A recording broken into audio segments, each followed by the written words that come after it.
Hey everyone, Jay here with another Zenescope review of Charmed Season 9. Today I'm reviewing issues number 13 through 19. This is the third arc of Season 9. The third arc begins with the grand opening of Piper's very own restaurant that she named Halliwell's, and it concludes with Henry Jr., who is a mortal, turning his crib into a winter wonderland. But this arc's main focus is the long-awaited return of Prue Halliwell, the original Power 3 recipient, the oldest sister of the Halliwell, and one of the original Charmed ones. After Cole is told to locate Prue's spirit in exchange for helping him find peace in the afterlife by Grams and Patty, he finally locates her, but she's a blonde and her name is Patience, who's actually living in Salem, Massachusetts, working at like an old Salem house type shop, one of those theme stores that they have there.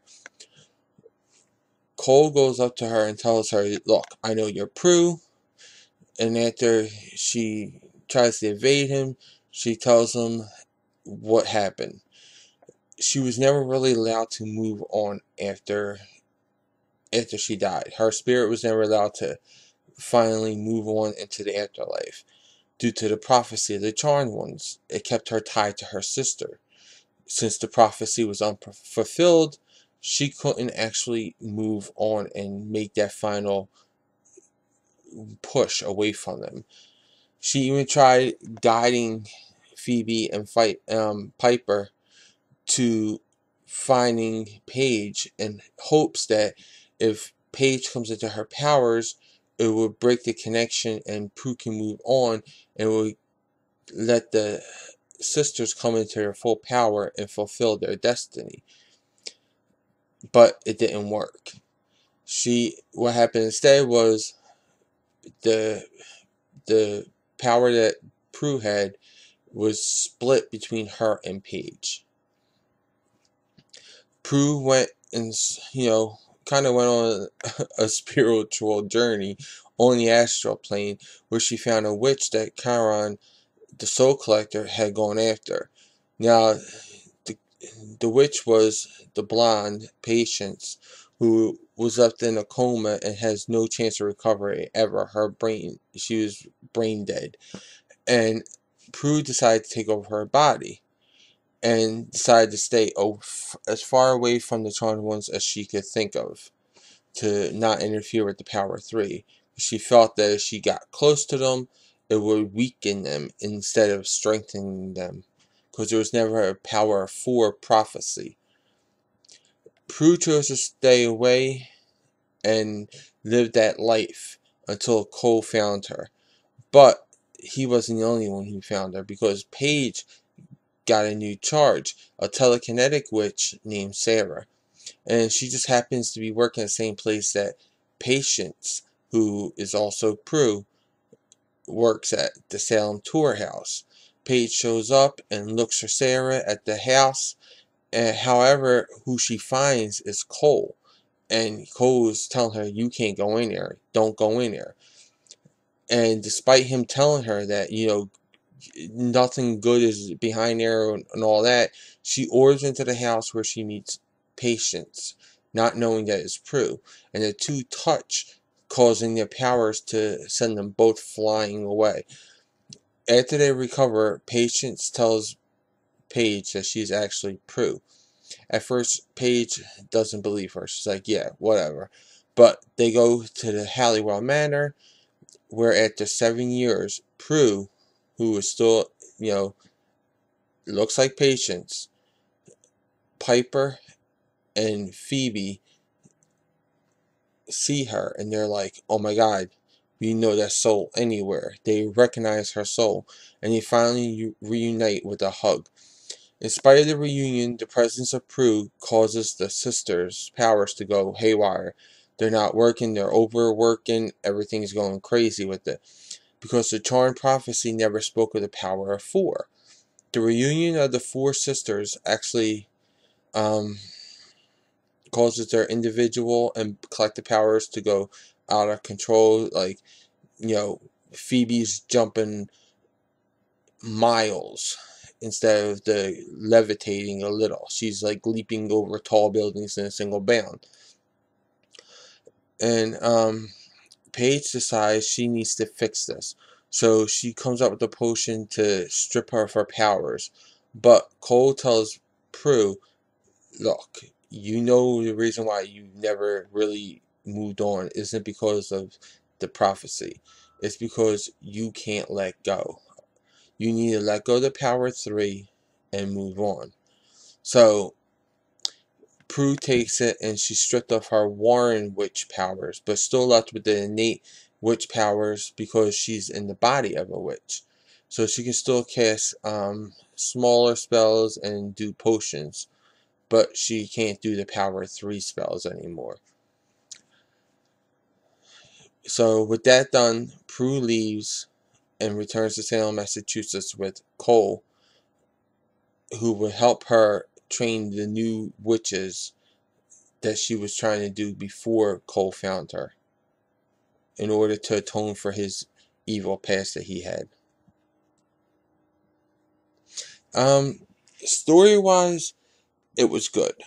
It was good, but it wasn't as good as the first 2 arcs, because this was, and I think it's probably because of my own reflection on it, I really like Prue Halliwell, and I like it played by Shannon Dottery. And I think what came into play with this is because the writing is good. It does feel like it's Prue, especially when she does the closing the door thing. It really does feel like Prue. But I can't make that connection to it because it doesn't look like Prue. And like I said in the other 2 reviews, this is a book that is based on a TV show that has real people playing these roles. You have to make that connection that you believe that this is a continuation of that. And to me, not having Shannon Dottery's resemblance there hurt the fact that it's not Shannon. It made me think that this is not Prue, and it took me out of the story.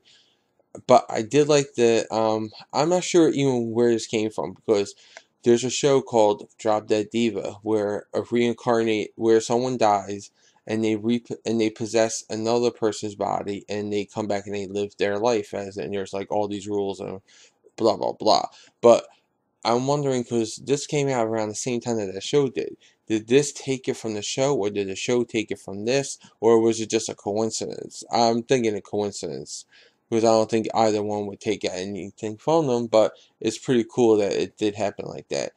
I was hoping, when I found out that Prue had returned in the comics, I was hoping, okay, maybe she didn't die. Maybe it was like, maybe the elders are going to reward them and give Prue back her life a second chance. Maybe she's a white later now. I don't know. I had all these theories, and nothing was like this. And I think it kind of, so I think my own hyping of it lowered my pleasure from the story. So I'm going to give the story 4 stars. Not to say it's not a bad, not to say it's not a good story. It's a great story, but I just thought it was weaker than the first 2. All right. The art, like I said, the art stays consistent. There is some I would like more details in it, and I think this is true for a lot of art out there right now. But they do those scenes where you can see that is Alyssa Milano, that is Holly Marie Combs, that is Rose McGowan. Especially with Holly Marie Combs and Alyssa Milano, I think they get them to more. So I'm gonna give the art the 4.5 stars again. Now overall, I think the fact that I hyped up for myself the return of Prue Halliwell, that I had to deduct the it lowers the score of the overall rating for me, because I did want it Prue to be back as Prue, Shannon Dottery. Maybe they can't, I don't know the legalities of it, like doing a comic based off of a TV show? Is there like you can't use her likeness or something, or did they just not like Shannon Dottery? I don't know, but when I get a chance to talk to the Zenescope people again, I will be sure to ask that question because I want to know why they didn't use Shannon Dottery's likeness in this. But I think because of that, I'm going to give the overall rating a 4. So it's still a great book. I still recommend buying this arc. So this is available in trade. This will be I believe volume 3 of the trade, and it's really good. You got a bunch of stories. There's stuff with Leo in this, but like I said, the main focus on this is really Prue Halliwell's return. So if you want to find out where Leo got his powers from the last arc, it's all told in this one, and I say pick it up. And don't forget, stay here tomorrow. I'll be with another review, and season 10 of Charmed is coming. Well, those are my thoughts. Now I want to know what yours are in the comments below. Also, like this video, subscribe to Comic Frontline, check out and subscribe to my channel, The Comic Book Theater. Check out Comic Frontline, the site, for all the latest previews, reviews, news, and interviews. For even more news on all things related to comics, comicrelated.com is your source for all your comic book needs with daily updates. And don't forget to like and follow me and Comic Frontline on Facebook, Twitter, and Google+. I'll include all these links in the description below. Until then, I'll catch you in the next review.